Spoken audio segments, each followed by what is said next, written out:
Hey, what's up guys? Thanks for tuning in for the long-term review of the Santa Cruz Heckler SL. You might have caught our first ride with Garen and Jack from Santa Cruz when they came up and dropped the bike off with us. We were lucky enough to keep the bike after they went back home and put it through quite a bit of riding. We rode it up in Oregon quite a bit, out on the coast on some pretty big jump trails and nice loamy flowers and some really steep techie downhill trails to kind of some more flatter pedally rides in Bend, and then back home here in Thousand Oaks on some of my favorite go-to test trails in Simi and out here with a lot of rock and chunk. So safe to say we've put a wide variety of conditions underneath this bike, and we're going to bring you along for a ride today, discuss some of the attributes out on the trail, and then give you guys a little bit of a summary at the end when I'm not quite so out of breath and focusing on the trail ahead. So let's get into it.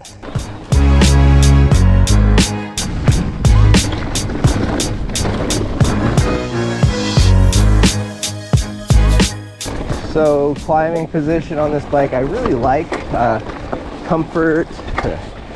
All the geo is pretty dialed for me at 5'11". Nimble enough, snappy enough. It makes little techie kind of up and over is doable, but also seated longer climbs are nice. Steep switchbacks, everything. I'm really pleased. Being that it is a VPP, and some of you guys might know how I feel about VPPs not being my favorite. It's very sporty, very efficient, but seated comfort on long days where there's lots of bumps and hits can get a little tiresome. So we're going to be getting to a bit of some kind of a steep techie punch as a finale to this little climb here. And for those who are wondering, I guess, about full power versus SL, there is definitely a noticeable difference. You know, if you're riding with a full power rider right now, they would be dropping you, but you can still hang for sure, and it still gives you plenty of assist. But when things really start getting steep, that's when you really start to notice. Alright, there we go. Done deal.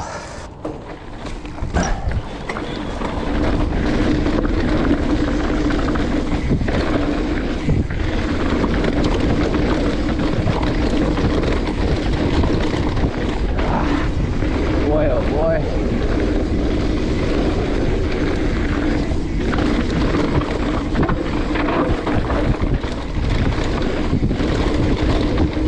Yeah, like that stuff there, just hard to keep the eyes trained on the trail ahead. Just a lot of jittering. A lot of jittery. So, pedal platform obviously strong. VPP is fast pedaler, good support, but as someone who lives for these kind of rocks, a little bit tough.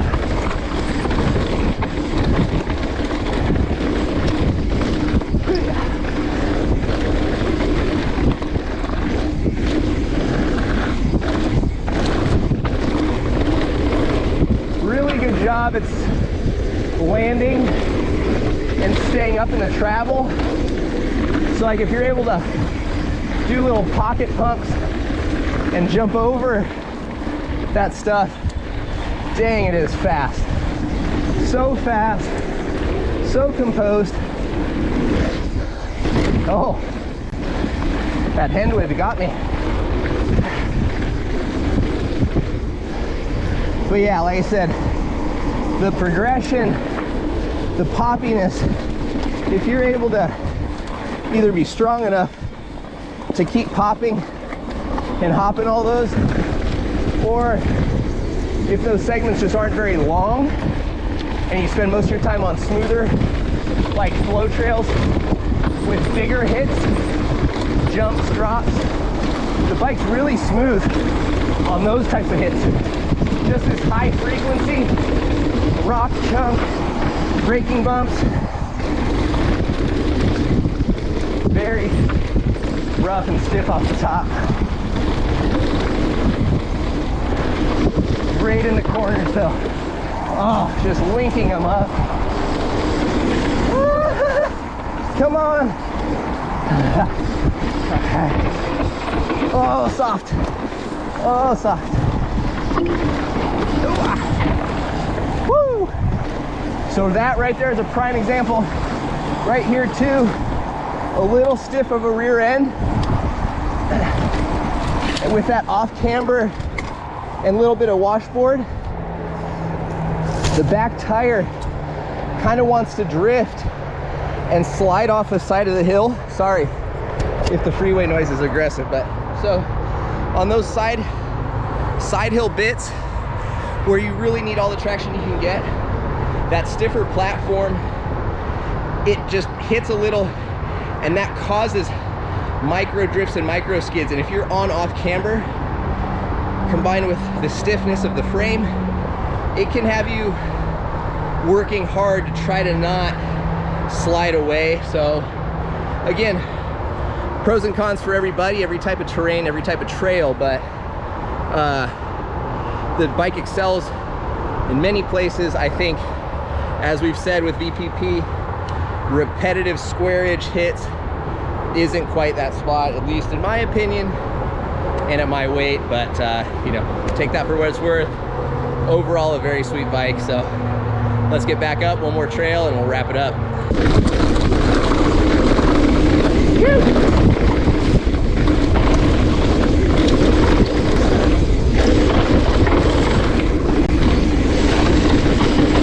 Oh man, this thing corners so good.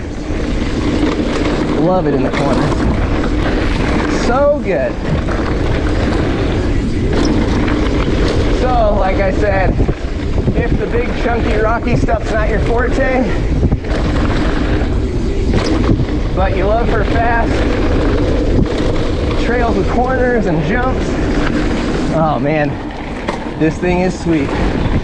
It is so spicy. Just loves to snap turns. The reach gets you in a nice playful position over to control the bike. Back end's nice. Just a solid feel. All right, so as I pointed out in some of the bits of trail, there are absolutely strengths and weaknesses to the Heckler SL, just like with any other bike on the market, right? Bikes are designed from different companies to excel in the terrain that maybe they live near or the type of riding that their team enjoys, and that absolutely makes sense. And luckily for customers, we all ride in different areas and have different styles and preferences as well, so there's a bike that will work for everybody out there. I'm gonna kind of give you some of the reasons this bike wouldn't be for me, and also point out some of the areas where I absolutely loved this bike, because make no mistake, I do absolutely love this bike in certain areas. However, it's still not the bike that I would personally buy.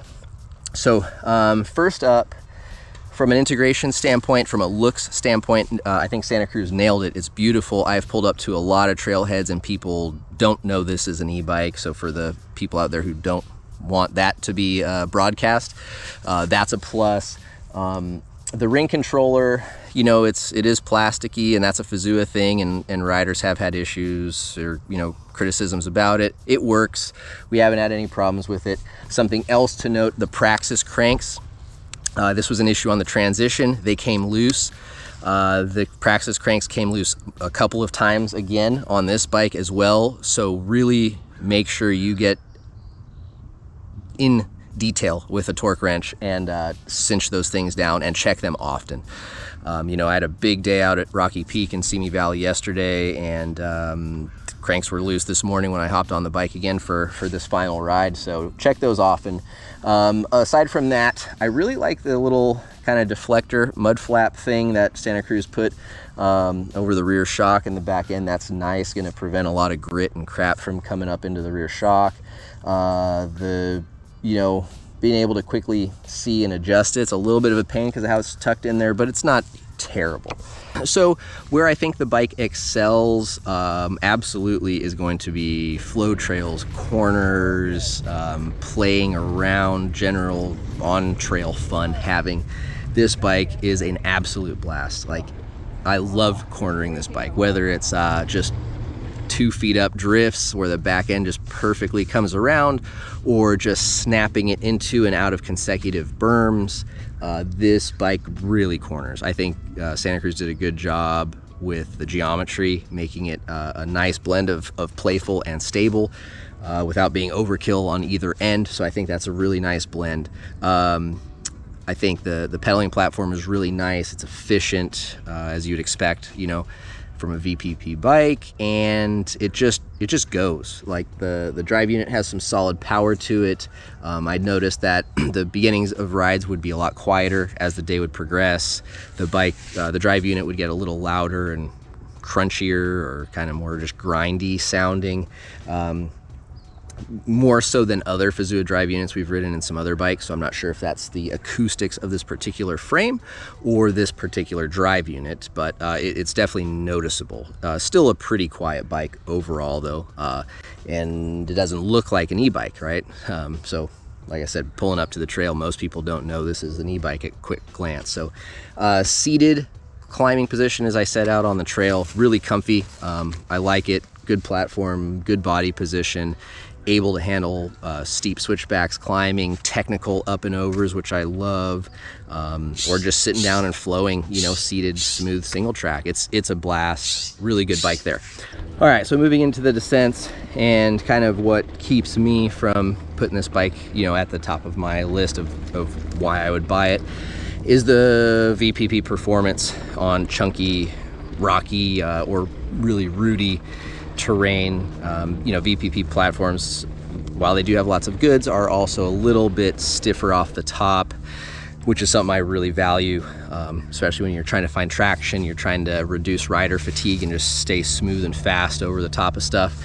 I find that, you know, like other VPP bikes, unless they're a lot longer travel and or have a coil shock, that it just transmits a little bit more feedback to the hand and feet, just micro decelerations on each one of those successive hits. And for me, that's something I really value and want as a rider. Obviously, not everyone spends time charging through chunky stuff, you know, for fun over and over again, but I do. And for me, that's kind of why this bike bumps back a little bit. You know, if your rock or root sections are shorter, more sporadic, you can find little pockets to hop and skip over them. You know, it's not just like minutes of, you know, a barrage of that nonstop bumps. It's definitely livable. It's definitely not terrible by any means. Like, it's a very fun bike in a lot of spots, but again, as someone who really seeks out that type of terrain, that's kind of where this bike bumps back. And yeah, that's my thought for better or worse on that topic. Heckler SL overall, a really solid bike.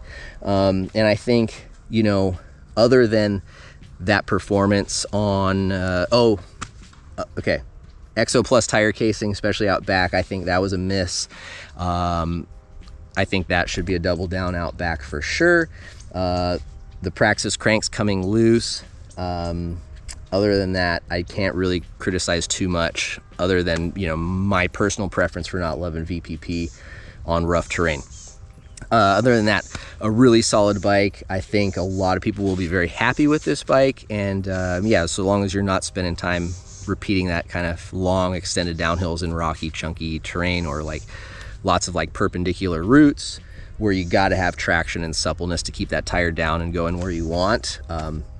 Absolute blast in the corners, jumps great, stable, confident, playful, like very, very awesome bike with one kind of, you know, major issue for my riding style and preference. So that is the Heckler SL, you guys. Hopefully you enjoyed my opinion and perspective on this bike. Reach out with any questions or comments you guys have down below. Would love to hear from you. Please don't forget to subscribe to the channel. We'll see you out on the trails. Also, we just finally dropped these jerseys thanks to White Label, made in the USA, and they are available now. So if you want to show us some love, go check out a new jersey. We got a couple of colors, and they will be sure to keep you stylish and warm this winter. Thanks, and we'll see you out on the trails.